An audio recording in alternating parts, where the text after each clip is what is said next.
नमस्कार मैत्रिणींनो, आपल्या आनंदी मन या चॅनलवर तुम्हा सगळ्यांचं मनापासून खूप खूप स्वागत. तर आत्ताच श्रावण महिना सुरू झालेला आहे आणि या महिन्यात सर्वांनाच मोठ्या प्रमाणात उपवास असतात. तर उपवासासाठी आपण कुठल्या स्वरूपाचा आहार घेणे गरजेचे आहे हे आपल्या आजच्या व्हिडिओत आपण बघणार आहोत. चला तर मग व्हिडिओला सुरुवात करूया. श्रावण महिन्यात उपवास करताना तुमच्या आहारात या पदार्थांचा करा समावेश. दिवसभर शरीरात राहील ऊर्जा. जर तुम्हीही श्रावण महिन्यात उपवास करत असाल तर तुम्ही तुमच्या आहारात काही आरोग्यदायी पदार्थांचा समावेश करावा. चला तर मग आजच्या लेखात आपण उपवासाचे काही आरोग्यदायी पदार्थांबद्दल जाणून घेऊयात. त्यामध्ये पहिलं फळ. फळे उपवासासाठी सर्वोत्तम पर्याय आहेत, कारण ती पौष्टिक आणि सहज पचण्याजोगी असतात. केळी, सफरचंद, डाळिंब, आंबा आणि नासपती यांसारख्या फळांमध्ये फायबर, जीवनसत्वे आणि खनिजे असतात, जी शरीराला ऊर्जा प्रदान करतात. त्यामुळे या पदार्थांचे सेवन करा किंवा फळांचा चाट बनवून देखील खाऊ शकतात. त्याचबरोबर दुसरा आहार आहे साबुदाणा. उपवासासाठी बनवलेल्या पदार्थांमध्ये साबुदाण्याचा मोठ्या प्रमाणात वापर केला जातो. यामध्ये कार्बोहायड्रेट्स भरपूर असतात आणि ते त्वरित ऊर्जा देतात.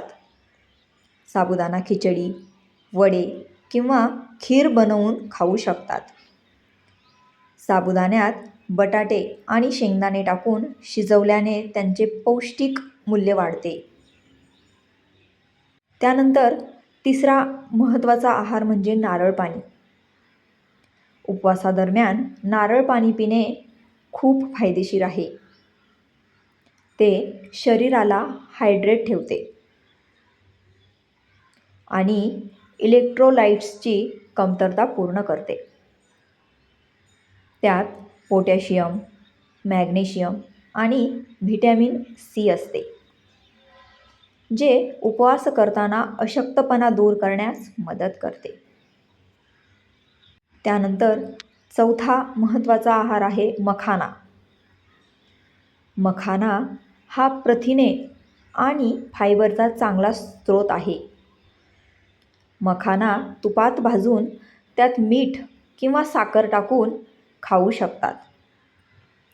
तसेच मखानापासून खीर देखील बनवली जाते, जी चविष्ट आणि पौष्टिक असते. वजन नियंत्रित करण्यास देखील मदत करते. पाचवा महत्त्वाचा आहार आहे राजगिरा.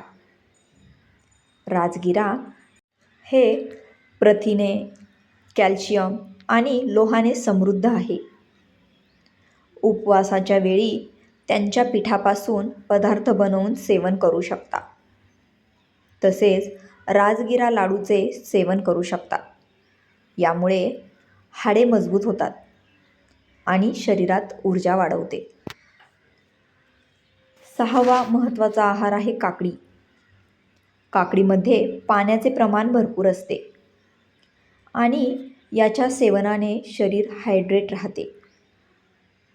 काकडीपासून सॅलड किंवा दह्यासोबत रायता बनवून खाऊ शकतात. यामुळे तुमची पचनक्रिया निरोगी राहील. त्यानंतर सातवा महत्त्वाचा आहार आहे शेंगदाणे. शेंगदाणे हे प्रथिने आणि हेल्दी फॅट्सचा चांगला स्रोत आहे. शेंगदाणे भाजून मीठ टाकून खाऊ शकता किंवा शेंगदाण्याची चटणी बनवून उपवासाच्या पराठ्यांसोबत खाऊ शकता. यांच्या सेवनाने शरीराला ताकद व ऊर्जा मिळते आणि भूक भागवते. त्यानंतर 8वा महत्त्वाचा आहार आहे दूध आणि दही. दूध आणि दही हे कॅल्शियम आणि प्रथिनांचे चांगले स्रोत आहेत. उपवासाच्या वेळेस फळांसोबत दही किंवा फळांपासून मिल्कशेक देखील सेवन केले जाऊ शकते.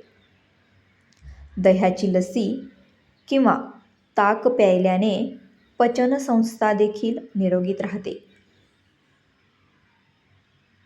अशा पद्धतीने उपवासात या पदार्थांचे सेवन केल्याने आपल्या शरीराला कुठल्याही प्रकारची कमजोरी राहणार नाही.